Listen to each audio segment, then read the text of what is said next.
We're learning more details after President Trump was accused by his former attorney, Michael Cohen, of having full knowledge about a controversial 2016 meeting in Trump Tower. Cohen contends that then-candidate Trump knew in advance about a planned discussion between his son, Donald Trump Jr., and Russians for dirt that would undermine Hillary Clinton.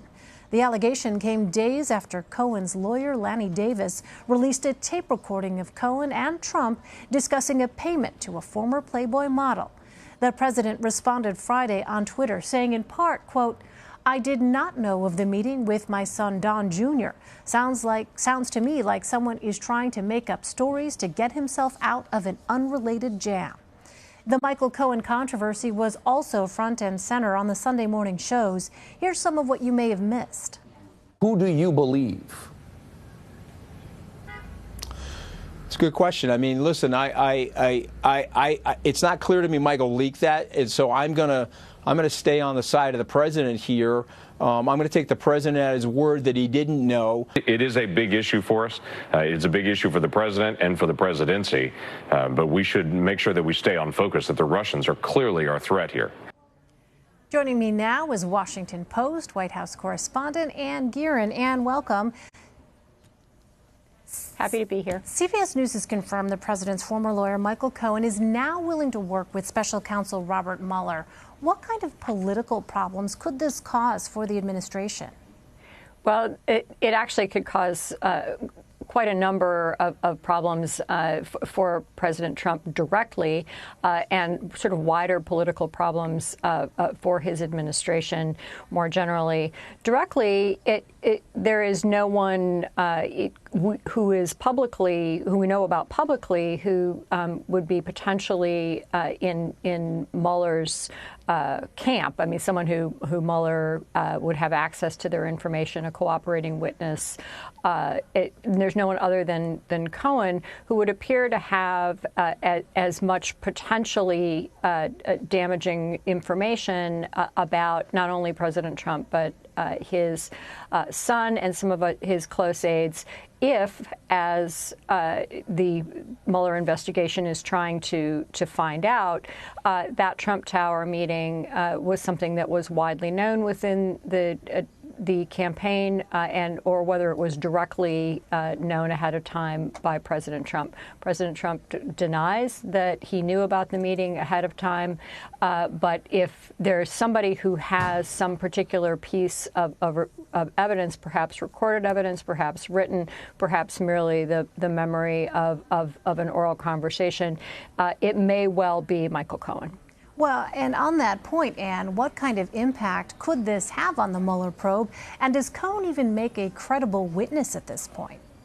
Well, I would fully expect the president's current attorneys and his political allies to make exactly the argument you're alluding to there, which is that Michael Cohen is not a credible witness. In fact, we heard Rudy Giuliani, the president's current personal attorney, interviewed on Face the Nation this morning, making a version of that argument. Giuliani, had been quoted just a matter of weeks ago as saying that he believed that Michael Cohen was honorable, and today saying that he's a habitual liar. That is an argument surely that they will take forward.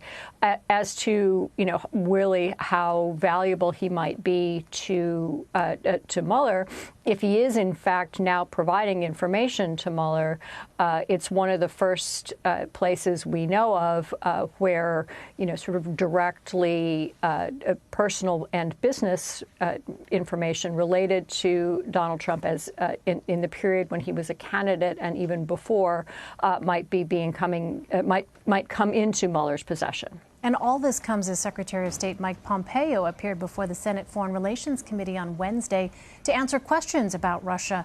You reported on this. Were lawmakers satisfied with Pompeo's answers about President Trump's transparency when it comes to Vladimir Putin? Not at all, Elaine.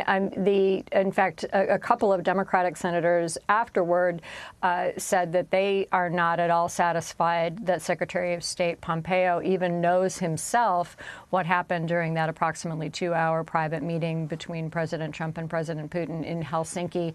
And more generally, you heard Republicans, chiefly from the Senate panel chairman Bob Corker, who is not seeking re-election, but in milder form from other Republicans, challenging Pompeo on the overall strategy involving Russia and asking whether President Trump is really seeking to help Putin, or at least stand aside as Putin does some things that both Republican and Democratic senators were saying are not in U.S. interests, undermining NATO, for example, potential cooperation or lack of challenging Putin over Ukraine, and certainly election meddling. It's notable that just before the hearing began, the White House took that opportunity to put out a statement clarifying that President Trump will not recognize Russian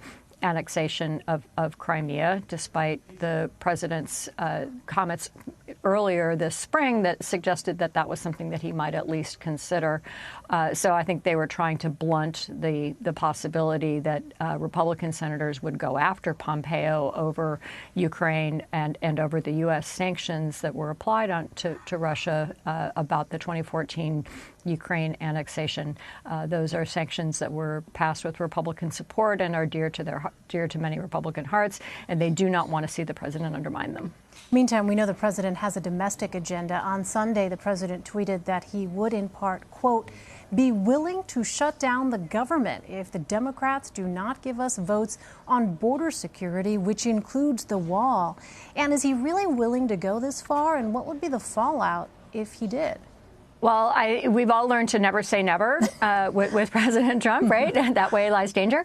But I will point out that this is a threat that he's made 3 or more times before and not carried out.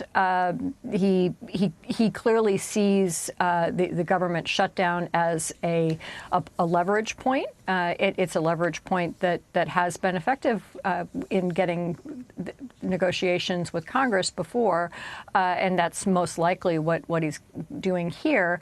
But it's worth pointing out that Senator McConnell and Speaker Ryan really made a specific point earlier this week of trying to head off this possibility by speaking with the president and trying to negotiate something that would, allow the president to have a sense of forward momentum on the larger immigration issues, while not having to threaten a government shutdown in order to get a specific piece of legislation through before the midterms. Well, finally, Sunday marks 100 days until the midterms. A new CBS News poll gives the president what some would regard as relatively strong marks for handling the economy. We've seen reporting that some Republicans are worried about a possible blue wave. Do you think they can take some comfort with how President Trump is currently polling?